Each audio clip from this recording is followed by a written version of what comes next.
beneath the neon glow of underground pool halls, where legends were born and shattered in a single shot.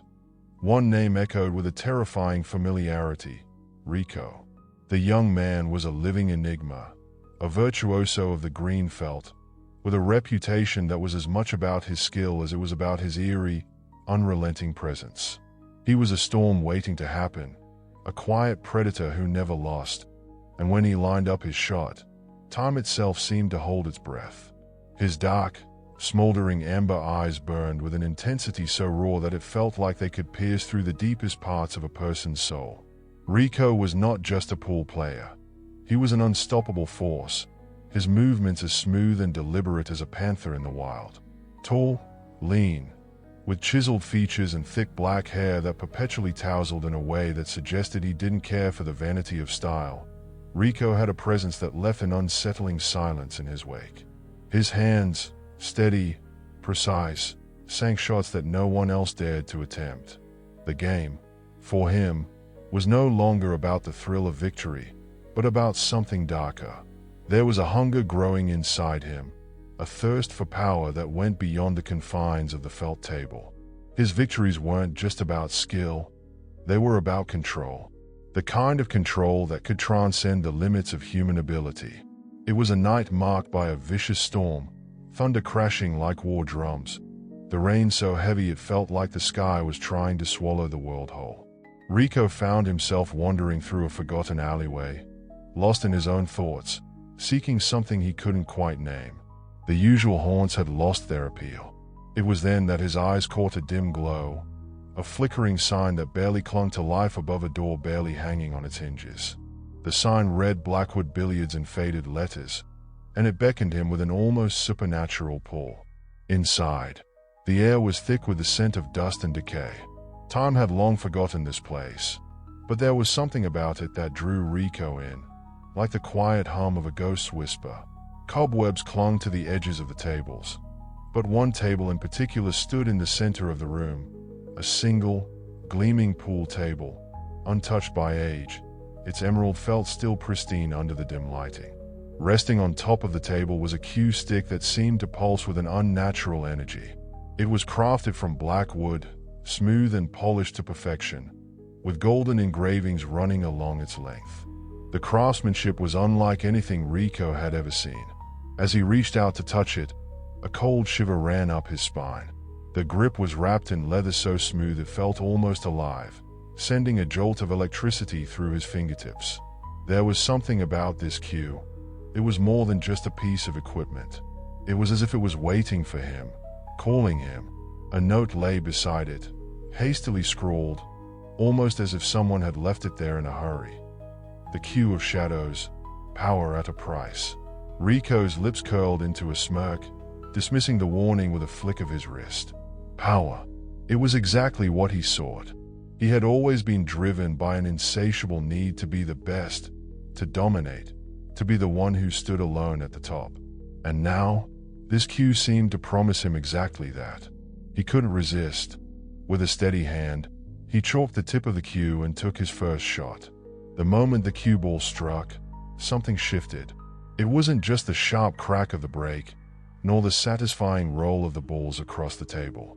No, it was something far more profound. Rico felt an energy surge through him, a current of power so intense it made the hairs on the back of his neck stand on end. His hands moved with a grace that felt almost otherworldly. His shots, executed with an eerie precision, seemed to defy the very laws of physics. The cue did not just enhance his game, it controlled it. Rico was no longer playing the game. The game was playing him. Word of Rico's newfound talent spread like wildfire across the underground circuit. He entered every tournament, every gambling hall, every clandestine pool match, and left his opponents in the dust. No one could challenge him. Opponents would line up, full of cocky bravado, but it was always the same result. Rico, with his eerie focus and unnatural precision, would leave them humiliated, wondering what they had just witnessed. He wasn't just winning, he was bending reality, altering the game in ways that defied belief. With each victory, however, something darker began to emerge. His shadow, once a mere appendage, seemed to take on a life of its own. It grew darker, thicker, and unnervingly distinct. It lagged behind him, as though it were following him, or worse, hunting him. At first, Rico dismissed it as fatigue or the tricks of his overactive mind. But as the days wore on, the shadow seemed to move unnaturally, stretching and shifting even when he was still. It wasn't just his imagination. The shadow was changing, growing stronger. After one particularly brutal underground match, an old man with a grizzled face and hands that trembled from years of holding a cue approached Rico. Santiago was a veteran of the game, a man who had seen countless players rise and fall, each consumed by their own ambition. But something about Rico unsettled him. "Kid," Santiago said, his voice low and gravelly, "I've seen plenty of players like you. But you're different. That cue of yours, where did you get it?" Rico shrugged, nonchalantly. "Found it. Just a cue."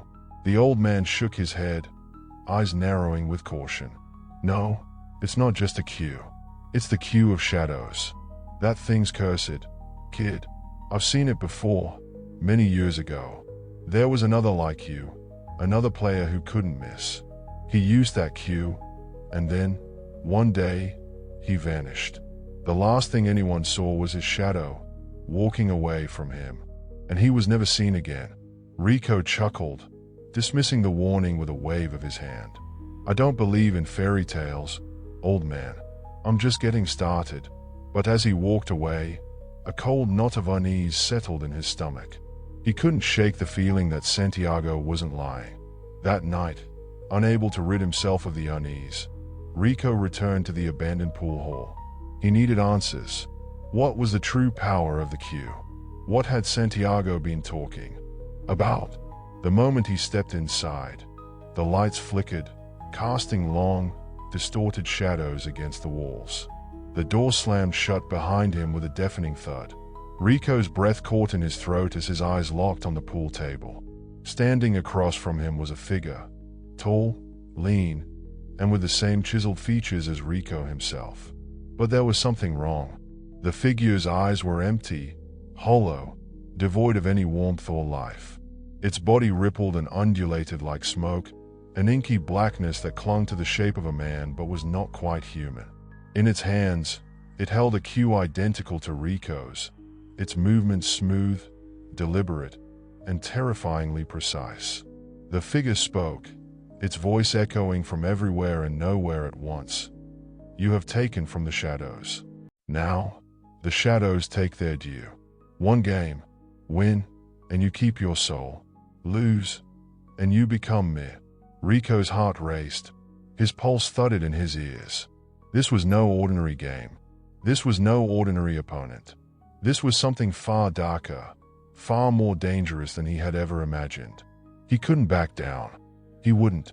He nodded, determination seeping into his bones. "Let's play." The game began. The shadow player broke, and the ball scattered across the table in a dizzying blur. Rico's eyes narrowed as he focused on the first shot. But as he watched the balls roll, he couldn't shake the feeling that something was wrong. The balls moved unnaturally, defying the laws of physics, rolling as though they had minds of their own. He took his first shot, lining up perfectly. It was a textbook shot, a guaranteed sink.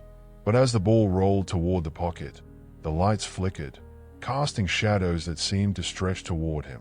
Then, to his horror, the shadow moved. It mirrored every shot he made with unsettling precision, each movement a perfect replica of his own. Rico's muscles began to burn, his arms growing heavy with every stroke. It was as though the cue was siphoning his very essence, draining him of his energy with each shot. Meanwhile, the shadow seemed to grow stronger, more vibrant. It moved with ease, its form becoming more solid with every passing second. Rico's once unstoppable confidence began to crack. The game had shifted. Sweat poured down Rico's face as he realized the truth. The cue wasn't giving him power, it was taking it. The more he relied on it, the more it drained from him, until there was nothing left but a hollow shell of the player he had been. Desperation clawed at him. But in the back of his mind, a small flicker of clarity sparked. He didn't need the cue. Not anymore. With a swift motion, he discarded the cursed cue, letting it fall to the ground with a clatter. The shadow laughed, its voice dark and mocking, but Rico didn't care. He reached for the worn-out house cue in the corner, its wood rough and unpolished but familiar. The feel of it in his hands was grounding. This was how he had played before the power, before the darkness. Rico steadied himself, focusing not on the shadow, but on the table. He lined up his shot, his movements sharp and precise, honed through years of practice. No more tricks, no more shadows. This was just a game he could win with skill alone. The shadow faltered. It didn't know what to do. With each shot, Rico's confidence grew. The shadow's movements grew sluggish, its form flickering. Rico sank ball after ball until only the 8-ball remained. The shadow's smirk twisted into a snarl. "You don't understand," it hissed. This game was never meant to be won. Rico didn't listen. With steady hands, he lined up the final shot, took a deep breath, and let the cue ball fly. The strike was clean, perfect, and the 8-ball rolled toward the pocket. As the 8-ball neared its final resting place, the world seemed to crumble around Rico. The air grew thick, and the shadow lunged toward him, its fingers claws of darkness. The walls trembled, the lights burst, and a horrifying shriek filled the air. The 8-ball dropped into the pocket. The shadow screamed, its form twisting and writhing in agony, before being sucked into the pocket along with the ball. The pool hall shook violently as if reality itself was snapping back into place. Rico collapsed to the ground, gasping for breath, his body drained but victorious. When he finally gathered the strength to look up, the room was still. The cursed cue lay shattered beside him, its once pristine wood reduced to nothing more than blackened splinters. Days passed before Rico returned to the hall, hoping to find some trace of the curse or the mysterious figure. But the table was gone, and the cursed cue was nowhere to be seen. Only one thing remained, a faint outline of the note, burned into the wood. Power at a price. From that day on, Rico never relied on special cues again. He trusted his own hands, his own instincts, and his own love for the game. He played for the sheer joy of it, never for dominance, never for power. But even now, as he lines up a shot, he swears he feels a flicker of shadow beneath the table, watching, waiting. Yet, Rico knew this time it wouldn't control him. He was the master of his own game, and that's another shot in the books. Whether it's legendary players, thrilling matches, or the mysteries hidden behind the cue ball, there's always another story waiting to be told. If you enjoyed this, hit that like button, subscribe, and turn on notifications so you never miss a new tale from the world of pool. Keep your cue steady, your angles sharp, and remember, every great player has a story. What's yours? Drop it in the comments below. See you at the next break.